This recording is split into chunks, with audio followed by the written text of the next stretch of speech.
Hey everybody, and Tony here with two movie reviews. The first one being the Italian drama film La Stanza del Figlio, and the other one being the Chilean drama film Aurora. So let's start off with La Stanza del Figlio, which was part of the Kino Babylon's Cinema Aperitivo, which is basically this little film event hosted every Sunday afternoon in which it involves an Italian film being shown by certain well-known Italian film directors, and after every film there would be a sort of lunch consisting of pizza and some drinks, a lecture, and an impromptu raffle draw of who gets a free ticket for the next Cinema Aperitivo. And usually one person's chosen for that raffle draw. But still, it's a very interesting event, and for those of you who'd like to see awesome Italian films every Sunday afternoon, then go ahead with Cinema Aperitivo. It's only €6 in total, as, well, the €3 is basically paid for food and drink, and the other $3 is basically paid for the film. It's actually pretty cool, and I highly suggest you go check it out for the awesome Italian films made by really awesome filmmakers. With that said, this film was once again directed by Nanni Moretti, who was also the producer and also the actor of this film. And alongside him were Laura Morante, Yasmina Trinca, Giuseppe Sanfelice, Sofia Villar, Silvio Orlando, Claudio Santamaria, Stefano Accorsi, and Simona Lisi, with music by Nicola Piovani. And let me just say that I really enjoy Nanni Moretti as both a filmmaker and an actor. There is always this charm and this type of magnetic personality that really gets me into everything he does. Now, this film is also quite different from his earlier work, Caro Diario. Now, while Caro Diario is very well known for being very witty, charming, and quite ironic as well, this film is pretty much kind of the total opposite. As in, La Stanza del Figlio is more of a genuine, honest, realistic family drama film that really does show the price of loss, heartache, and even the strength of family. So the story starts off with Giovanni, who works as a psychiatrist, having loads and loads of patients coming into his office, and each of them telling their problems, all the while being the breadwinner and the patriarch of his family. Now, Paula is the housewife, and he has two children, the eldest one being Irene and the younger one being Andrea. Now, he has a very rocky relationship with Andrea, even though they go jogging every morning, trying to really build connections with each other as father and son. And even at times, Giovanni can be kind of judgmental of how his son manages himself, like the time that Andrea sort of lost in a tennis tournament, and, well, Giovanni tries to figure out what on earth is wrong with Andrea. And you could really see that there are a lot of interesting, moments of character development between Giovanni and Andrea in terms of their bond as father and son. Unfortunately, tragedy strikes when, during one of Andrea's scuba diving expeditions with his friends, he had an accident and is fatally injured, thus causing a huge dilemma for Giovanni, Paula, and Irene, and each of them are trying to cope with his death and trying to really not only alleviate themselves from this situation, but also try to keep a certain memory of him and try to move on. Now, I will have to say that this is definitely a brave move that Nanni Moretti did. He also knows how to create genuine drama without the need of really ramping up the melodrama volume. However, even though this story is very well done in terms of establishing a lot of relationships and establishing very genuine storylines, I have to say that there were a couple of problems that I had with it. First off, we did not get to see how Andrea died or how Andrea ended up contracting that fatal injury. It would have made a lot more sense rather than have the townspeople tell what on earth is going on. It probably would have been a lot better if it would have been shown. After all, isn't the motto of filmmaking show and don't tell? We didn't really get that. Secondly, who on earth is Ariana? She just comes in the later part of the film. I mean, she is established to be, who is that? Andrea's girlfriend, but we don't really get to see her in the first part of the film. And I'm like thinking to myself, where did she come from? I mean, it seems rather odd that she would be introduced a lot later. And even after Andrea passed away, I'm like thinking to myself, what on earth? But still, despite some of the plot holes and head scratchers, this is definitely a very well done story that is honest, truthful, and is very human in its execution. Not to mention, there are some quotable lines as well, especially from the priest from where Giovanni, Paola, and Irene go to Mass to. And also, there are some genuinely fun moments as well. And not to mention, Moretti has his signature charm, whether he writes the film, directs it, produces it, or even acts in it. And we'll get to his acting later in this review. The cinematography, as usual, is well done. What more can you expect from someone like Nanni Moretti? His films are very well shot. They have a certain charm and feel to it that makes me just grin. And there is something noticeable about the visual quality of this film.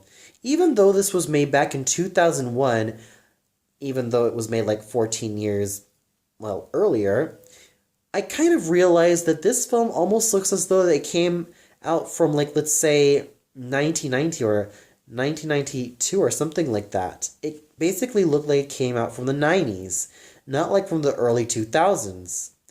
But I think this was also to kind of give a certain nostalgic feeling to this film, as if though that this came from a time where things were simpler for the family and him. So I felt like the cinematography all throughout was well done and well edited. The music is, I would like to say, honest and rather appealing. The only problem with it is that some pieces of music do tend to be overplayed over and over again, which can be rather jarring. And at times, we would have loved to have something else played in this film, but the only other song that's played in this film is the song sung by Brian Eno, which I really love, especially when watching it at the credits. It's just a really well done song. And I would have loved to have a lot more variety in the music, but as it is, it's still well done. The characters are very realistic and very honest. Let's start off with Giovanni. Now, Giovanni is your typical workaholic dad who has a job as a psychiatrist working with different patients, and someone who is balancing family and career, though almost failing at it. And at times, he also tries to patch things together with his son, but it seems as though that every time he tries, at times he ends up failing. So you could really see the struggles that Giovanni has to go through, trying to balance a job as a psychologist and even a job as a family man, his duties as a family man. You could really see the struggles that he has to go through. You could really see the pains that he has to go through, especially when he lost Andrea. You could really feel that pain that he has to go through. You could really feel that this man has gone through so much in raising his family and trying to really do the best in his job that he's been fighting for so long. So he's definitely a very multifaceted character. Paula is also as equally multifaceted as him. She's also a very strong female character who also has a very great personality of her own, and she's not the one who would end up being a pushover. She's also very honest with herself and very frank with how things are in the family. And then we have Irene, who is the athletic older sister and someone who is a tough girl, someone who also has her tender moments as well, and someone who is, well, like I said, very multifaceted. And then we have Andrea. Now, on the outside, you may think he looks like a simpleton, but deep down, he is a very well-meaning, very genuine, and very kind young man who tries to mean well to his father, who especially tries to mean well to his family, but mostly to his father because they both have a very rocky relationship with each other. And at times, they have to patch certain things up in order to really, make things well with themselves. Though unfortunately, the accident happened and his life ended up slipping away, thus causing some problems in the family of how to really cope up with his death. And then out of all the minor characters that were memorable to me, I really enjoyed the presence of, let's see, who was that again? Enrico. Yeah, Enrico. He is one of Giovanni's patients who constantly comes to his office stating all of his problems that he has in his life, and I felt like he was also very entertaining. The priest was also a very interesting character who gives out probably the movie's most memorable lines in this film, and those were the lines that I definitely will keep in my mind and my subconscious. It always has something to do with loss and how we have to deal with it, and how we have to say that it's just a sign from God that sometimes things in this world won't always last forever.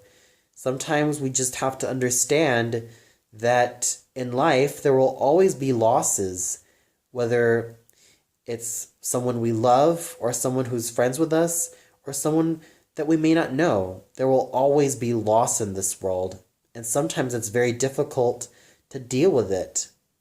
Though with God's grace, He can help us go through this. So the characters in this film are all likable in their own special way, and they always have something interesting to bring to the table. And the acting done by Nanni Moretti as Giovanni, very multifaceted, very versatile, and it really is a testament to show that he definitely has matured from his crazy times in Caro Diario, and here he is playing a family man. Of course, he still has that typical Nanni Moretti charm that really makes his film stand out, and he really has a likability that really does make his character just great all around. Essentially, Nanni Moretti at times is pretty much playing himself. and he does a very great job at it. Now, I myself am an actor as well, so I do find myself, well, also playing myself in a lot of projects as well, regardless of if they're different characters. There are times that, just like Nanni Moretti, I do also find myself, well, just basically playing myself. But he's not the only actor who specializes in also playing himself. I mean, Robert De Niro also does, well, play himself, and even Ashley Tisdale as well. So he's definitely someone who does keep it natural all throughout, and he does a very great job. He really lives and breathes through every single moment in this film. And then we have Laura Morante as Paula, who gives a very multifaceted and very strong, no-nonsense, and very kind and very wonderful demeanor as Paula. She manages to really work well off of Nanni Moretti and all of her other co-stars with such finesse and grace. And we have Yasmina Trinca. Now, this also marked her film debut when she was only about 19 or 20 years old. And there was a story that for her audition, she had to sing something. And she ended up casted, well, compared to a lot of the 250 young girls that tried to audition for this much coveted role. And just like her character, she plays basketball in real life. So what really makes Irene also stand out is that she's also a basketball player who also wants to try to be the best basketball player that she can be. And you could really see that, who's that? Yasmina Trinca has also really lived her character as well, thus making her a very multifaceted and very enjoyable character. And then you have Giuseppe Sanfelice as Andrea, who gives a very gentle and very kind demeanor to this character, and thus making him a very likable and very lovable character as well. And of course, you also have Antonio Petrocelli as Enrico. Though his character is one of the minor characters in this film, he does a very great job in really bringing out a lot of fine quirks to this character. And not to mention the performances done by Sofia Villar, Renato Scarpa, Roberto Nobile, Paolo De Vita, Roberto De Francesco, Claudio Santamaria, Lorenzo Alessandri, Alessandro Infusini, Silvia Bonucci, and Marcello Bernacchini were all well done, especially Sofia Villar as Ariana. I almost forgot to talk about Ariana, so I'll talk about her now. So Ariana is basically Andrea's girlfriend. She's a very sweet and very well-meaning young lady who is very genuine as well. But the thing about Ariana is that not much is known about her. What makes her tick? What makes her excited? What makes her interesting as a character? But still, despite that, she is still a very honest and very well-meaning character. And Sofia Villar manages to bring all that sweetness and all that gentility into Ariana. So overall, despite some few minor problems that I had with La Stanza del Figlio, I have to say that this is a very well done film that really shows how versatile Nanni Moretti can be, and how he's transitioned from his usually goofy antics from Caro Diario into something that is quite more serious as evidenced in this film. So with that said, I give this a well-deserved 4.5 out of 5 stars. Despite the minor issues, they can be easily forgiven with a very strong story, well-done cinematography, wonderful characters, and equally convincing and very real acting done by all of the actors, whether they play major roles or minor roles. It's an ensemble piece that is just very well done. Well, that's all for now. Be sure to tune in much later where I review the last film that I caught during the Latino Film Festival. I'm, of course, referring to Aurora. So until then, see you later, everybody.